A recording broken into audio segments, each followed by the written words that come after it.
The Wood Studio came about in a conversation I had with Selwyn from Farm. 1-2 years ago, he was just telling me about the project that they were organising. Within that conversation, I think he had an idea of also asking students to work on a slightly different brief from the local designers and architects, and I think this was how the project came about.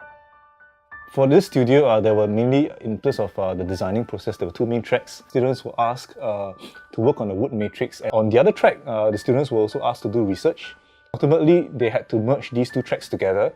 So a very successful project would be one that uses the materiality of the wood to express the essence, a particular essence of the National Stadium. I chose this project because there were two parts to it, which was the material from the National Stadium and the story. And so I thought it'd be interesting and challenging at the same time to marry these two together and to see what I could come up with. While breaking it down, it sort of reminded me of how the National Stadium was so hard and concrete and material, and how when it was demolished, and it's sort of like integrated into like a memory, just an intangible memory in the hearts of the people, or in the minds of the people.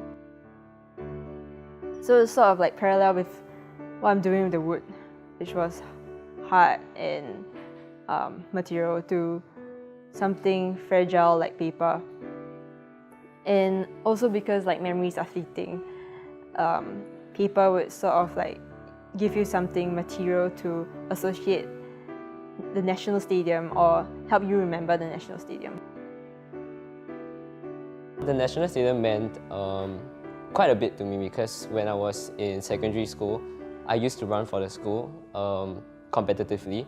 And so we used to go there for training, we used to go there for warm-ups and everything, and then obviously for the competition. So I kind of felt at home sometimes when I was there.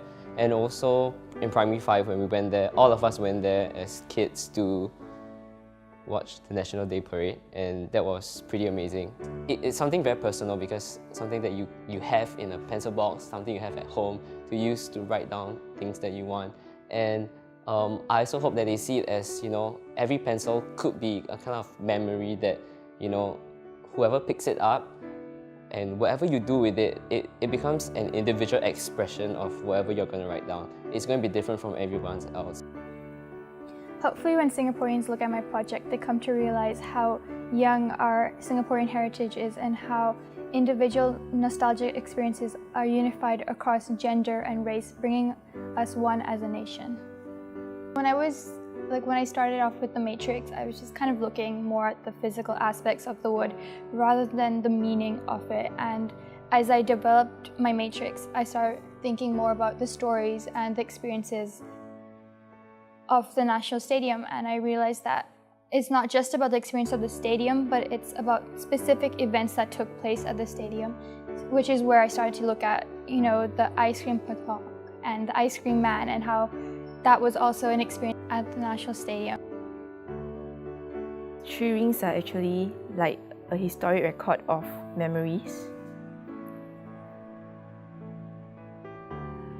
The tree rings actually grow smaller over time through the different layers. So it speaks of how memories fade and details are lost sometimes, which are inevitable. I think to some extent, we felt the excitement all over again, and I think that is something precious to Singaporeans, and certainly, something that we hope that the new National Stadium, with all its technological advances, could also encompass this feeling of identity and of being a Singaporean.